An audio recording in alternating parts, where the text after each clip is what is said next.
예, 오늘은 데살로니가 전서 마지막 편입니다. 5장 12절에서 28절 말씀입니다. 오늘 중심 말씀은 18절 말씀, 범사에 감사하라. 이것이 그리스도 예수 안에서 너희를 향하신 하나님의 뜻이니라. 이 말씀 꼭 중심에 잡고 오늘 말씀을 묵상하도록 하겠습니다. 우리는 하나님의 뜻이 무엇인지 잘 모르고 살 때가 많이 있습니다. 그러나 하나님께서는 분명히 얘기했는데도 내일이면 잊어버리고 또 다른 소리하고 그럽니다. 성경에 수십 번 하나님의 뜻에 대해서 말씀하시지만 결론은 바로 범사에 감사하는 것이 하나님의 뜻이라는 사실을 오늘 깨닫고 오늘 말씀 속에서 큰 은혜 받으시기를 바랍니다. 12절 말씀입니다. 형제들아, 우리가 너희에게 구하노니 너희 가운데서 수고하고 주 안에서 너희를 다스리며 권하는 자들을 너희가 알고. 데살로니가 전서, 그러니까 고린도에서 데살로니가에 전도해놓고 온 그 교회를 향하여 편지를 쓰면서 너희들이 지금 환난 가운데서 그만 시험이 당해가지고 유혹을 당해서 그냥 그 사람들을 따라가 버릴까봐 걱정이 돼서 디모데를 보내면서 또 돌아와서 그 소리를 듣고 감사해서 또 그 편지를 쓰면서 너희들이 알고 있는 얘기지만 잊어버리지 말아라 그러고 써준 편지가 데살로니가 전서입니다. 물론 내일은 데살로니가 후서를 묵상하겠지만 데살로니가 전서에서 하지 못한 이야기를 또 후서에 합니다. 그러나 그 속에는 전서에서 했던 얘기를 또 반복해 하는 경우도 많이 있습니다. 그것은 우리가 중요하기 때문에 그렇습니다. 성경은 중요한 부분은 여러 번 얘기합니다. 그러나 별로 중요하지 않는데 우리는 계속 하는 일은 거의 없습니다. 다 중요하다고 생각한 부분들이기 때문에 잘 아는, 반복하기 때문에 잘 압니다. 그러나 그것을 놓쳐버릴 때가 많이 있습니다. 그래서 다음 내일부터 하는 데살로니가 후서에서도 은혜를 받아야 되지만 오늘 말씀 속에서 크게 마무리를 짓는데, 사실 오늘 이 말씀 하려고, 오늘 말씀을 하려고 데살로니가 1장, 2장, 3장, 4장을 쭉 기록해 왔고 이제 15장도 기록을 했지만 그 중에서 이제 12장, 12절, 5장 앞절에는 우리가 하나님이 나팔을 불면 우리가 모여서 천국 갈 준비를 해야 되는 이야기를 할 때에 우리가 어떻게 할고 걱정하고 근심할 게 아니라 오늘 12절을 읽으면서 어떻게 해야 되는지를 우리가 해야 됩니다. 우리 행동 거지를 자꾸 어떻게 해야 될까를 걱정합니다. 선생님을 만나서, 선배를 만나서, 부모님을 만나면 내가 어떤 행동 거지를 해야 되는지 그것 때문에 늘 신경이 쓰지만 하나님은 믿음을 가져라. 믿음을 가지는 게 중요하지 네 행동 거지에 대해서는 별로 관심이 없다. 왜냐하면 내가 만들어 놓은 대로 움직이기 때문에 그게 너희들은 기똥찬 생각을 가지고 있다 할지라도 하나님 보기에는 웃으십니다. 하나님 웃으시는 거예요. 너희들이 내가 있다는 걸 알고 있느냐가 중요한 거지 너희들이 무슨 큰 일을 하는 게 중요하지 않습니다. 그 관심이 없습니다. 왜냐하면 만들어 놓은 대로 살죠. 그러나 다만 그 피조물이 하나님을 인식하는 것만 하나님은 관심이 있고 그게 기뻐하고 그런 거죠. 오늘 말씀 속에서도 그 말을 하고 있는, 오늘 중심 말씀도 그 말입니다. 하나님의 뜻이 바로 거기다. 우리가 하나님 앞에서 모든 것을 감사하는 그게 하나님의 뜻이다. 고난을 받고 힘들어하고 또 숱한 어려움을 겪지만 그 중에서 어떤 일을 어떻게 하느냐가 중요한 게 아니라 그것을 감사하느냐, 그걸 고통을 줄 때도 하나님이 감사하게 하기 위해서 주는 거고 또 높은 직책을 주는 것도 감사하기 위해서 주는 거고 형편없이 낮게 만들어 주는 것도 감사하게 하려고 만들어 주는 건데 그걸 놓쳐버리고 나를 위하여 이걸 해 주십시오, 나를 위해서 이걸 해 주십시오 하고 계속 그렇게 기도하게 될 때에 그것은 하나님의 뜻이 아니라는 것을 오늘 읽으면서 깨달아야 되는 것이죠. 형제들아 하고 얘기할 때는 데살로니가의 교회에 있는 교인들을 보고 바울이 얘기하는 겁니다. 우리가 너희에게 구하노니, 편지 쓰는 사람은 바울과 실라와 디모데입니다. 공동 사역자입니다. 근데 이 편지를 쓰는 때 너희들에게 당부한다. 이제 마지막으로 편지의 끝에 가서 내가 당부하노니, 뭐라고요? 너희 가운데서 수고하고 주 안에서 너희를 다스리며 권하는 자들을 너희가 알고. 복잡하게 썼지만 쉽게 간단하게 얘기하면 그 교회 지도자들을 알아야 된다. 알아야 된다. 지도자가 누군지 모르고 교회가 어디 개공사 하는 것처럼 모여가지고 막 목소리 큰 사람이 이 최고고, 뭐 식당에 가가지고 메뉴 시킬 때 처음 온 사람, 잘 참석 안 하다가 처음 온 사람이 뭐가 좋더라 이러면서 그거 막 시키고 이렇게 하는 그런 개추가 아니라 알아야 된다. 지도자가 누가 지도를 하고 있는지를 알아야 한다. 다 비슷비슷한데요. 우리 그래가지고 모여가 묵상하고 있는데 니도 말하고 나도 말하고 다 나누는데, 그럼에도 불구하고 그 속에서 수고하는 사람이 있습니다. 수고하고 그리고 다스리는 사람이 있는데 그 사람을 찾아내야 돼. 알아야 돼. 그리고 그 앞에서 그 사람을 지극히 높여줘야 되는데, 그 13절에 그런 얘기하죠. 그들의 역사로 말미암아 사랑 안에서 가장 귀히 여기며 너희끼리 화목하라. 그 역사라고 하는 것이 사역을 얘기하는 건데, 사역자가 고통스럽게 그 사랑의 공동체, 믿음의 공동체를 위해서 애쓰는 거를 알으라는 거예요. 알으라는 거예요. 야, 예배 보기 전에 준비를 다 해가지고 와야지. 이래가지고 예배 배나 순서지도 안 만들어 놓고 파워포인트도 앞뒤도 순서 딱 맞춰서 딱 누르면 탁탁 돌아가게 해야 되지. 인제 찾고 그래가 되냐? 그렇게 앞에서 일하는 사람이 그 욕을 숱하게 먹습니다. 앞에 일하는 사람들은 다 그런 욕을 먹습니다. 근데 그런 욕을 하는 사람은 그 공동체에서 사역 맡은 사람 아닙니다. 그런 사람이 그런 얘기를 하게 되죠. 가보니까 뭐 예배 준비도 잘 안 됐더라 이러면서 안 가죠. 다른 교회 가죠. 그 교회도 똑같더라. 그러면서 아예 교회 안 가죠. 당연한 거죠. 그렇게 믿음이 없는 사람들은 신앙 공동체에서의 자격이 없는 것이죠. 그래서 너희 가운데서 수고하고 주 안에서 너희를 다스리며 권하는 자들을 너희가 알고, 이 권한다는 것은 권면하고 하나님 말씀으로 인도하고 그런 글을 얘기하는 거예요. 이게 너희 목사 이름 뭐야 모르는데 뭐 교회 이름은 알지만 목사 이름 모른다 이러지 말아 말아요. 그 뭐가 누가 지도자고 누가 인도하는지는 알아야 된다는 거죠. 그래서 사랑 안에서 가장 귀히 여기며, 무조건 제일 높여라, 국회의원보다 더 높이고 대통령보다 더 높이라, 그런 뜻은 아닙니다. 뭐 아니지만은 높이다 보면 그까지 올라갈 때가 있어요. 있지만 어쨌거나 그거는 그런 말을 아니고, 극진히 하나님 말씀 안에서 극진히 존경하며 서로 화목하라. 나는 존경해, 나는 싫어해. 그러면서 막 이렇게 다툼이 생겨서 벌어지고 그 목회자로 말미암아 분열이 생기게 하지 말고 서로 화목을 해라. 그 얘기를 하면서 오늘 12절과 13절에 그렇게 권고하고 있는 말씀을 하고 있습니다. 14절은 이제 14절, 15절은 신앙 공동체의 유기적인 관계를 말하고 있습니다. 이 공동체라고 하는 것이 살아서 움직이는, 그러니까 어디가 아프면 같이 따라 온 몸이 아프고, 손가락이 아프다고 하면 뭐 오른손이 즐거울 것 같지만, 이 라이벌이 아프니까 오른손이 즐거워할 것 같지만, 사실 오른쪽에도 열이 나면서 누워가지고 오른손으로 밥 먹을 기운조차도 내지 못하는 그런 일이 생길 때가 있는 거죠. 그래서 공동체 속에 유기적으로 관계를 맺으려면 우리가 어떻게 해야 되느냐, 그거를 14절에 말하고 있습니다. 같이 읽어봅니다. 또 형제들아 너희를 권면하노니 게으른 자들을 권계하며 마음이 약한 자들을 격려하고 힘이 없는 자들을 붙들어주며 모든 사람에게 오래 참으라.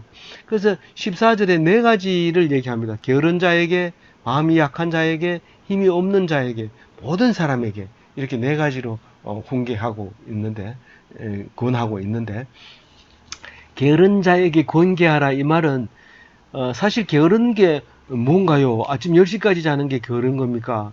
무질서한 거. 아침 10시까지 계속 날마다 혹은 주일마다 10시에 잔다면, 까지 잔다면 그거는 게으른 게 아니죠. 왜냐하면 토요일 날 저녁이나 전날 저녁에 무슨 일을 하고 일부러 그렇게 자는 건 그거는 무질서한 게 아니죠. 잠자는 그것만 가지고는 말 안 하는 거죠. 그러니까 질서가 없는 거. 뭐 어제는 교회 이번 주에는 교회 갔다가 그 다음 주에는 안 가고 뭐 이런 식으로 하는 것은 무질서한 거예요. 그게 게으른 거예요. 이 권계라는 거는 권고하라 이런 말이에요. 그렇게 하지 말고 하나님의 성실함으로 성해라.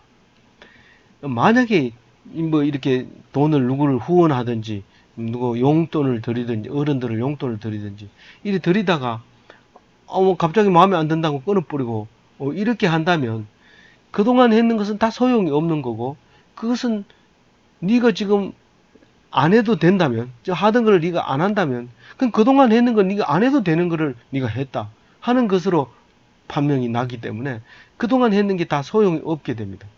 그러나 맨 처음에 먹은 마음으로 했다면 어른을 용돈을 드린다든지 뭐 누구를 도와준다든지 그러니까 지원을 한다든지 선교비를 보낸다든지 맨 처음에 먹은 마음이 있는 대로 그대로 하면 그것이 변함이 없다면 맨 처음에 먹은 마음이 틀린 게 아니고 지금도 그대로 그 상태가 유지된다면 그것은 계속 해야 되는 것이죠. 그걸 그만둔다면 그동안 네가 잘못 생각했다.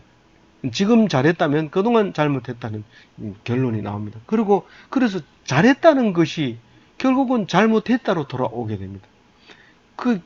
그런데 하나님께서 일찍 온 사람에게 1데나리온 인건비를 주고 늦게 온 사람에게도 1데나리온 줍니다. 그럼 하나님을 그걸 게으르다고 표현하면 됩니까? 그건 아니죠. 그거는 하나님이 가지고 있는 주관대로 그것을 주권으로 사용하고 있는 거니까 그거는 게으른 게 아니죠. 그거는 고난이죠.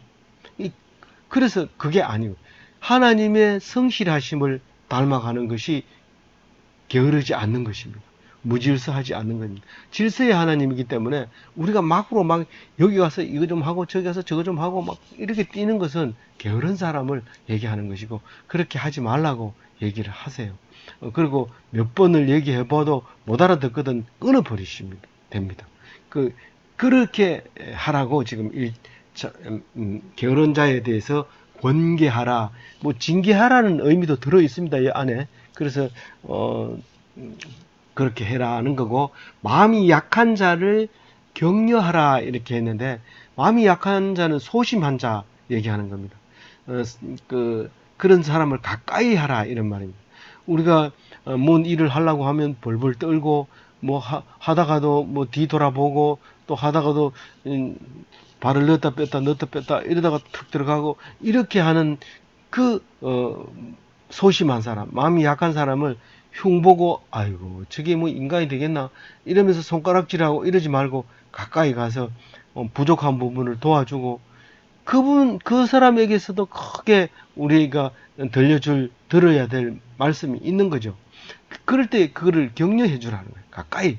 격려라는 거는 뭐 가가지고 야야 잘한다 잘한다 뭐 그런 걱정하지 마 뭐 이렇게 하는 것도 격려기는 단어는 맞지만은 막 그래 안 해도 됩니다.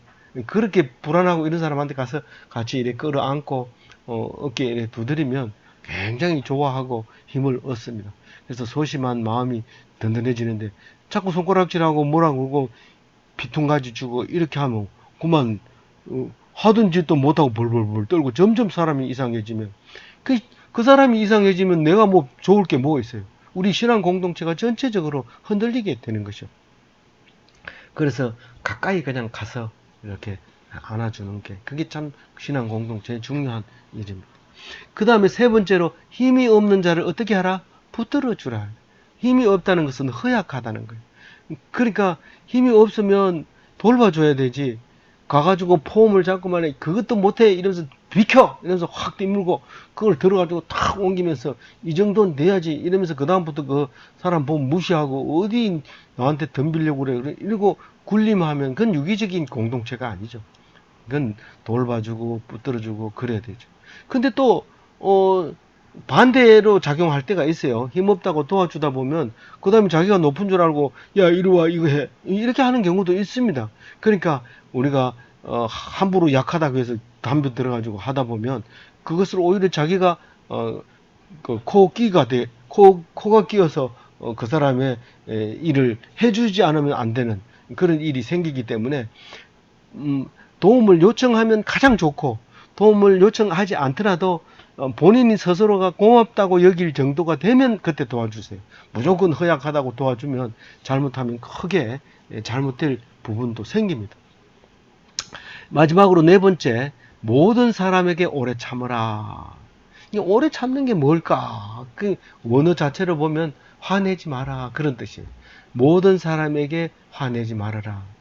그게 이제 15절하고 연결되는데요. 이 화를 개인적으로 화 안 내는 것도 화 안 내지만 이 단체에 대해서 그러니까 신앙 공동체에 대해서 불만을 갖거나 뭐 이렇게 하면 안 되는. 그게 오래 참지 못하는 거예요. 어떤 사람은 교회 나오면서 오랫동안 이렇게 헌금하고 봉사할 때는 잘 나오다가 갑자기 봉사도 안 하고 헌금도 안 하면 딱 떨어져 나가는 거죠. 그게 참지 못한 거죠. 그게 견디지 못할 때 그런 일이 생기는 건데 15절에 그 말을 이제 하고 있어요. 15절 읽어봅니다.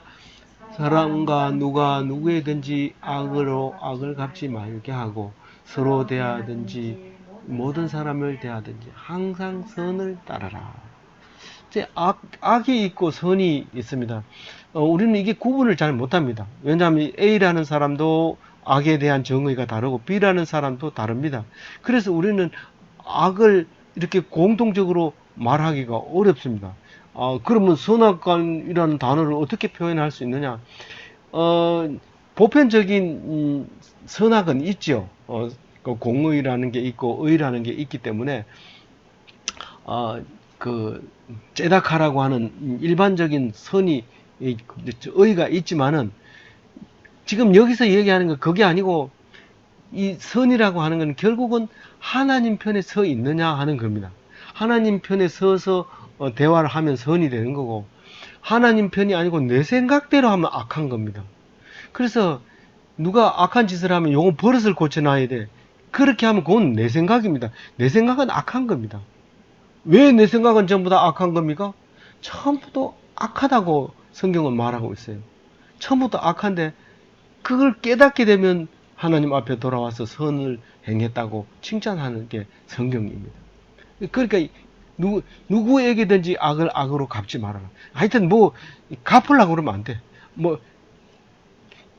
누가 수박을 사줬으면 수박을 갚는다고 하는 거는 악을 악으로 갚는 거 아니잖아요. 물론 갚는 건 아니지만 예를 들어서 수박을 사준다고 해서 그 사람이 수박을 많이 사가지고 가고 있는데 자기가 한 덩어리 어려울 때 받아서 맛있게 먹었다고 또 값이 싸니까 하나를 사가지고 거기다 보태준다 이러면 그거는 갚는 게 아니죠. 그건 그런 식으로는 무조건 사준다고 해서 다 선한 것은 아니죠.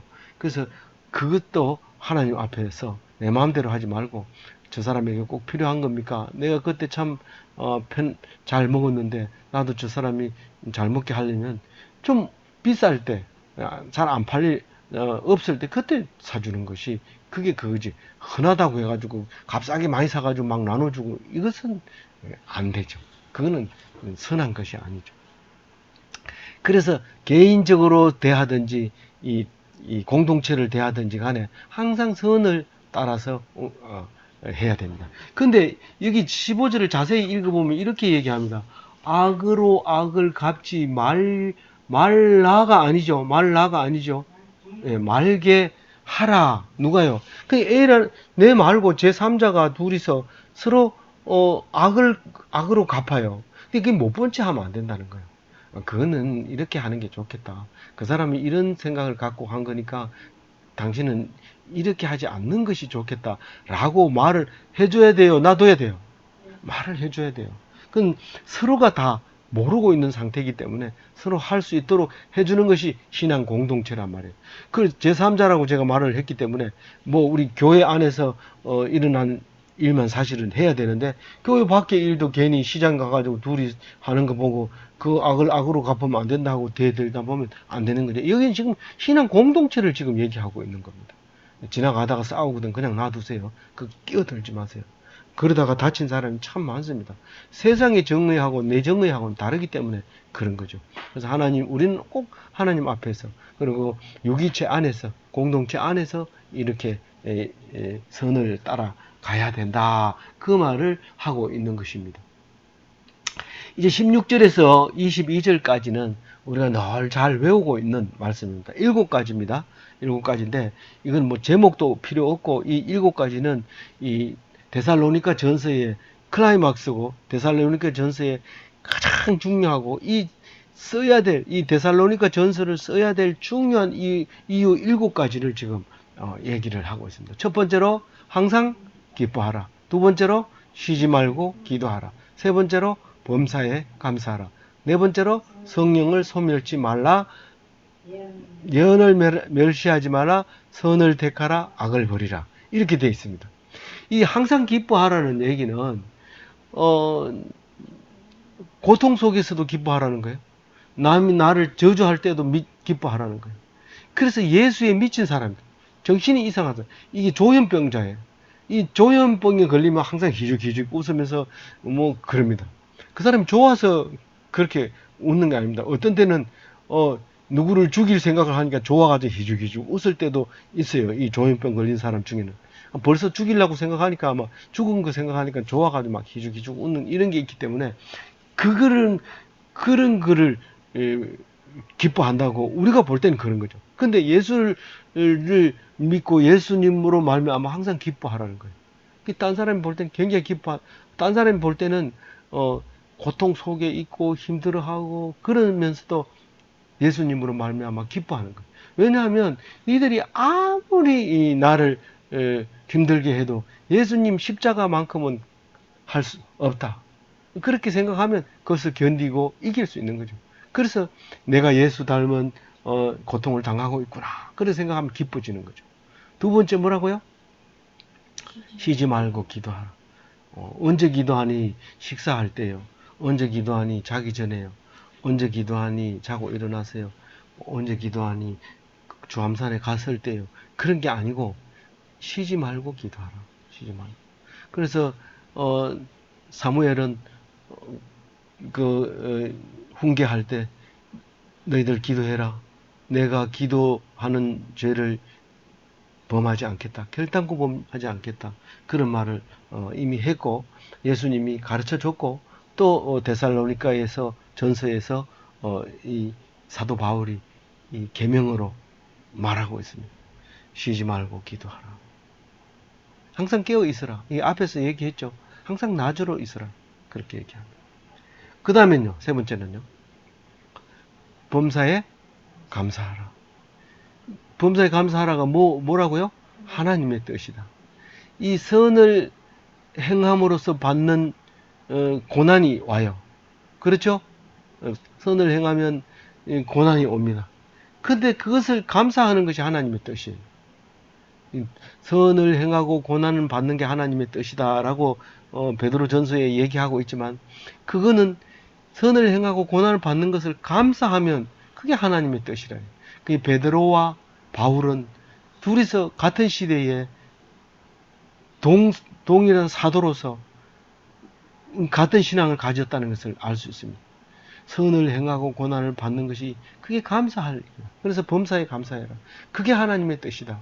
이게 하나님의 뜻이라는 말이 수십 번 나오지만 그 내용을 자세히 들어가 보면 전부 다 감사해야지 하나님의 뜻이지. 어떤 일을 행위나 어떤 큰 일을 한 것이 하나님의 뜻이 아니고 어떤 결단을 내리는 게 뜻이 아니고 그 어떤 결단 속에서도 어떤 환경 속에서도 감사할 때 그게 하나님의 뜻이다 라는 것을 우리가 알 수 있게 됩니다. 왜 아프게 해요? 하나님의 뜻, 하나님이 그렇게 하셨다 하는 것을 알게 하기 위해서. 또 어떻게 큰 복을 줘요? 그것이 하나님이 줬다고 하는 것을 알게 하려고 주시는 거죠. 그러니까 자나 깨나 일어서나 앉으나 전부 하나님이 주신다는 것을 알고 감사하는 그 삶이 하나님의 뜻대로 사는 삶이다 하는 것을 잊어버리시지 마시기를 바랍니다. 19절은요. 성령을 소멸치 말며, 이게 좀 어려워 보입니다. 이 말씀은. 성령을 회방하면 죄 중에서 가장 큰 죄, 그건 용서받지 못하는 죄. 예를 들어서 내가 살인을 했어요. 그래도 용서받을 수 있는 길이 있어요. 그 살인보다 더 큰 죄는 뭐예요? 잘 모르겠어요. 그보다 더 큰 죄가 뭔지 몰라요. 근데 하나님 말씀은 분명하게 얘기합니다. 성령 해방죄가 가장 큰 죄입니다. 이 성령 해방죄가 뭘까요? 이게 하나님의 말씀을 망령되게 하는 거예요. 이 성령 해방을 모독이라고 번역해서 개정에는 해방하는 것을 모독이라고 해요. 하나님의 말씀, 하나님의 영, 그거를 모독하거나 회방하거나 망령되게 하면 그것은 안 되는 거예요. 그 성령을 소멸하는 거예요. 그래서 다른 말씀에 이런 말을 하죠. 성령의 충만함을 받으라. 그렇게 얘기해요. 술 취해가지고 술이 가득 취했는 거하고 성령 충만한 거하고 비슷해요. 사람들이 잘 이해를 못할 정도로 중얼중얼 하기도 하고 헛소리 하기도 하고 말도 잘 안 되는, 이해가 되지도 않는 소리 자꾸 하고 이럽니다. 그럼 뭐 때리면 희죽희죽 웃고, 술 취해보세요. 때리면 희죽희죽 웃으면서 뭐 때렸는데도 희죽희죽 웃어요. 이게 술 취한 건데, 성령이 취하면 자기를 혼내주고 막 야단쳐도 그냥 웃어요. 그렇게 성령을 거스르지 말아라. 하나님께서 능력 주시는 그 능력 안에 있는 것이 성령의 안에 있는 겁니다. 그걸 소멸하면 안 돼요. 그건 바로 죽습니다. 20절에는요. 예언을 멸시하지 말라. 예언이라고 하면 미래를 예언하는 그걸로 얼핏 듣기가 쉽습니다. 근데 사도 바울의 서신서를 읽어보면 예언이 뭔지를 압니다. 고린도전서, 고린도후서 읽어보면 예언이 뭐예요? 설교를 말하는 거예요. 말씀을 가지고 이렇게 해석하고 전해주는 걸 예언이라고 해요. 멸시하지 말라는 건 뭐예요? 설교, 아이고 목사야 설교를 그거밖에 못하냐, 이렇게 하면 어떻게 돼요? 안 된다는 거예요. 그 멸시하면 안 돼요. 예언을 멸시하면 안 돼요. 그 사람이 무슨 말을 하더라도, 말도 안 되는, 이해가 안 되는 얘기를 했더라도 그게 그런가, 그렇게 생각을 해야 돼요. 그리고 평가를 해서는 안 돼요. 평가할까봐 예배 끝나면 바로 집에 가라 하잖아요. 예배 끝나면 모이고 이렇게 구석구석에 모여서 얘기하고 이러지 말고 바로 집에 가라. 멸시하지 말아요. 잘한다 하고 인터넷에 올리고 방송하고 이렇게 하는 하라는 거는 아니에요. 그렇게 하라는 건 아니지만 멸시하지 말아라. 그런 일. 21절에 뭘 하라고요? 선을 택하라. 네. 21절에 좋은 것을 취하라. 선을 택하라는 겁니다. 악을 취하지 말고 말씀으로 분별력을 길러야 돼요. 이게 어떤 게 좋은지 몰라가지고 이래나 저래는데, 다른 사람 하는 거 보니까 이래도 되는 줄 아는데 아니에요. 교회 다니는 사람 술 먹어도 돼요. 그럼 안 된다는. 술 먹으면 죽인다든가 계명에는 없어요. 그러나 그게 안 먹는 게 선이라면 안 먹는 거예요. 근데 그게 왜 안 먹느냐고 물어보니까 믿음이 약한 사람들을 실족시킬까봐 먹지 말라고 하는 거예요.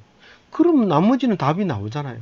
절대로 남이 보는 데서 먹어서는 안 되고, 특히 입을 조심해야 되는데 교회 다니는 사람도 술 먹어도 된다, 이렇게 얘기하면 안 되는 거예요. 절대로 입을 조심해야 돼. 그래서 악을 취하지 말라. 말씀으로 분별력을 길러야 된다. 그리고 22절에는요. 악은 어떤 모양이라도 버려라. 악한 길에서 돌아서라 이 말입니다. 내가 한번 그 길을 해놨으니까 마무리 지어야지. 악한 길은 마무리 안 지어도 됩니다. 욕 먹고 야단 맞고 두드려 맞고 그래도 돌아서세요. 그게 악한 길이라고 생각하거든. 계속 이 마무리 짓고 올게요. 요것만 하고 올게요. 요번 한탕만 딱 하고 이 온액만 털면 그 다음에는 내가 손 씻을게요. 안 되는 거예요. 아니 그게 잘못됐다고 하면 그 일로 인해서 맞아 죽을 각오를 하고 돌아서야 돼. 그게 악을 버려라 그 말입니다. 그 7가지를 마치고 위로를 줍니다. 우리에게. 어떤 위로를 줍니까? 23절 읽어봅니다. 시작. 평강의 하나님이 친히 너희를 온전히 거룩하게 하시고 또 너희의 온 영과 혼과 몸이 우리 주 예수 그리스도께서 강림하실 때에 흠없게 보존되기를 원하노라. 다시 한번 읽어주세요. 예.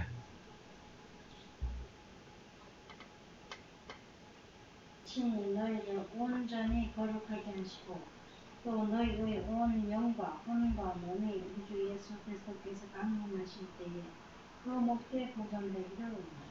네.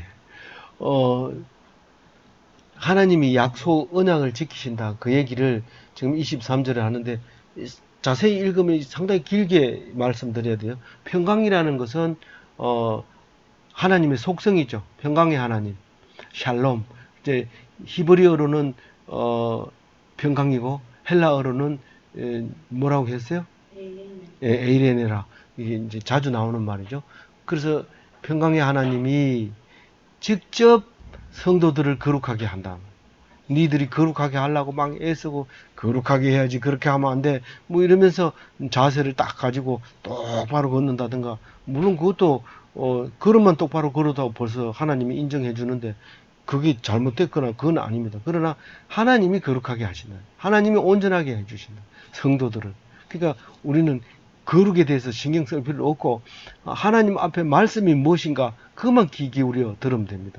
근데 왜 그렇게 해야 됩니까? 우리가 왜 그렇게 거룩하게 해야 되고 온전하게 돼야 됩니까? 예수님이 오실 때 온전함을 입으려고 그렇게 한다는 거예요. 그게 3장 13절에 벌써 나왔어요. 3장 13절에 거룩함에 흠이 없게 되기를 원하노라. 예수 재림 때에 그렇게 얘기를 해요. 그런데 그 흠이 없게 하는 3가지가 있는데 첫 번째 뭐죠? 영. 두 번째는 혼. 세 번째는 몸입니다. 영은 스피릿이고 우리가 몸과 혼은 구분되는데 영과 혼은 잘 구분이 안 돼요. 근데 영은 스피릿이고 영어로 혼은 소울인데 이 소울은 우리가 보통 정신 할 때 소울이라는 단어를 쓰는데 그게 마음. 영은 스피릿이고 성령이고 생명이라는 말을 써요. 살아있는 영, 이 말인데, 창세기 때부터 말합니다. 아담을 만들어 놓고, 흙을 빚어 놓고, 그리고, 호흡을 주는데, 그게 생명이라고 얘기를 합니다. 네피시라고 얘기하는데, 헬라어로는 포뉴마라고 해요. 그래서 포뉴마 성경도 나오죠. 근데, 그렇게 해서 영과 혼은 몸에서 분리돼서 호흡하는 부분, 마음, 요거를 혼이라고 하고. 혼이 나갔네 이러면 몸만 있는데 호흡이 있으면 혼이 안 나간 거예요. 그래도 영은 안 죽는 진짜 나가 영이에요. 그래서 내가 죽어도 영은 그대로 살아있는 것이 영입니다. 그래서 아까 말한 대로 성령을 소멸시키면 이 영이 죽어버리기 때문에 몸은 있어도 호흡은 하고 있어도 식물인간 돼버리고 영이 없는 거예요. 그렇게 되니까 물론 이제 지금 믿음 생활을 하던 사람이 식물인간 됐을 때는 영이 살아있기 때문에 식물인간 앞에서 함부로 얘기하거나 뭐 그렇게 하면 안 됩니다. 못 듣는다고 생각하고. 그런데 절대로 그게 아니고 그건 포뉴마가 살아있기 때문에 포뉴마가 진짜이기 때문에 그거는 그 앞에서도 얘기를 함부로 해서는 안 되는 것이죠. 24절 읽어봅니다. 너희를 부르시는 이는 미쁘시니 그가 또한 이루시리라. 성도를 부르는 분은 누구라고요? 하나님이 부르신다고요. 그분은 나오다 안 나오다 하고 해주다 안 해주다 하고 헌금하다 안 하다 이렇게 하는 분이에요? 신실하십니다. 이건 신실하다는 것은 한번 믿음을 딱 주면 그대로 가는 사람이 신실하신 분이에요. 그러니까 약속했는 걸 지켜야 안 지켜요? 반드시 지킨다. 어떻게 해요? 내가 너희들이 예수 재림 때까지 지키겠다 약속을 했기 때문에 우리는 예수님의 나팔 소리가 천지 진동할 때 우리는 어떻게 돼요? 예수 영광 중에 구름 타시고 세계 만국 모든 곳에 보내어 믿는 자를 모두 모으게 되죠. 찬송했잖아요. 그렇게 되는 거예요. 그러니까 우리는 그 약속을 믿고 그날을 오기를 기다리는 거예요. 참 기다리는 거예요. 기다리는 사람이 뭐 담배 피우고 술 먹고 뭐 오늘 저녁에 안 온다 이러면서 취해가지고 성령은 떠나고 술이 취해가지고 있으면 안 된다 그 말이에요. 그러면서 이제 25절에 끝으로 인사를 28절까지 한꺼번에 모아서 여러 가지로 이야기를 합니다. 첫 번째로 이야기하는 것은 우리가 누굽니까? 바울과 실라와 디모데. 이름 나온 거는 이렇지만 사실 공동사역자들이 따라다니면서 말 안 한 여자들도 있었던 것 같아요. 여자들도 있었던. 그리고 무슨 기도를 할까요? 환란을 이기도록. 저렇게 하다고만 죽으면 어떻게 합니까? 사실은 죽으면 예수님처럼 더 부흥합니다. 우리가 야고보가 예루살렘에서 목이 딱 잘리는 순간 모든 사람이 흩어지긴 했지만 그걸로 인해서 기독교가 탄생하는 것처럼 바울도 죽으면 더 큰 열매를 얻었겠지만 바울이 죽음으로써 기록이 남지 않아서 이 야고보가 죽었을 때는 누가나 바울이나 모든 사람들이 성경을 쓰고 편지를 씀으로써 우리에게 성경이 전달이 돼서 알게 됐지만 바울이 죽음으로써 기록이 남지 않아서 우리는 바울의 죽음에 대한 영향력을 알지 못합니다. 물론 엄청 컸을 겁니다. 그런데 우리는 거기에 대해서 성경으로 남아있지 않습니다. 그래서 죽으면 더 큰 상을, 더 큰 열매를 맺지만 우리가 환란을 이기도록 기도해 달라고 그렇게 부탁을 하고 26절에는 입맞춤으로 인사하라 이런 얘기합니다. 중동 지방 사람들은 입맞추는 거 봤는데 한국 사람은 입맞춘 거 잘 못 봤는데 그런데 그게 뭔 뜻이냐 하면 이 중동 지방에서 옛날부터 전해 내려오던 이 입맞춤의 인사 방법은 존경하는 사람에게 입맞춥니다. 그래서 그, 그 교황에게 가서 알현을 할 때 입을 맞추는 그런 그 인사가 최고의 얘기입니다. 그런데 최고의 인사법인데 지금 여기 이 문안하라 모든 형제에게 문안하라 이 말씀에는 이 주석을 읽어보면 바울과 실라와 디모데의 이름으로 축복 인사를 해라 이런 내용이 들어있다는 거예요. 그 배경으로 보면 그 서로 인사하면서 바울이 전해준 하나님의 말씀을 꼭 기억합시다. 이런 식으로 인사를 입맞춤으로 인사를 하는 거예요. 입을 맞추기 때는 이제 귀에다 대고 그렇게 얘기할 수 있다는 거예요. 그런 의미로 이제 26절에 했다고 말하고 있습니다. 정확하게는 좀 그렇지만 하여튼 그렇게 말하고 있습니다. 27절에는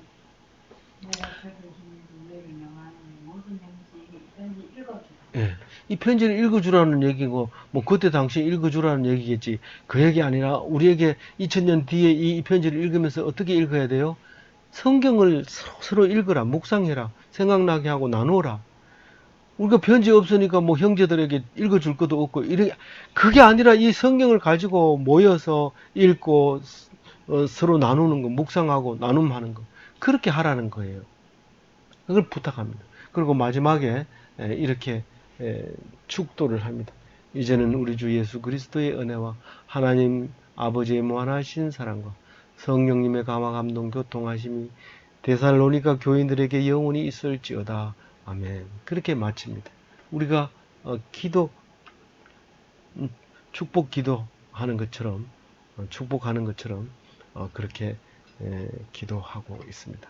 아무쪼록 이 말씀으로 우리에게는 하나님의 뜻이 무엇인지 오늘 가르쳐 주면서 데살로니가 전서를 마치게 됩니다. 이 두 번째 편지도 비슷하겠지만 우리에게 이 데살로니가의 교회가 참 최초의 아시아 말고 유럽 최초의 교회죠. 유럽 최초의 교회지만 이 교회가 우리에게 귀한 말씀을 가르쳐 주면서 큰 복받는 기독교인으로 만들어주는 말씀이라는 것을 생각할 때 이 말씀을 잊어버리지 말고 꼭 기억해서 복받는 기독교인이 되시기 바랍니다.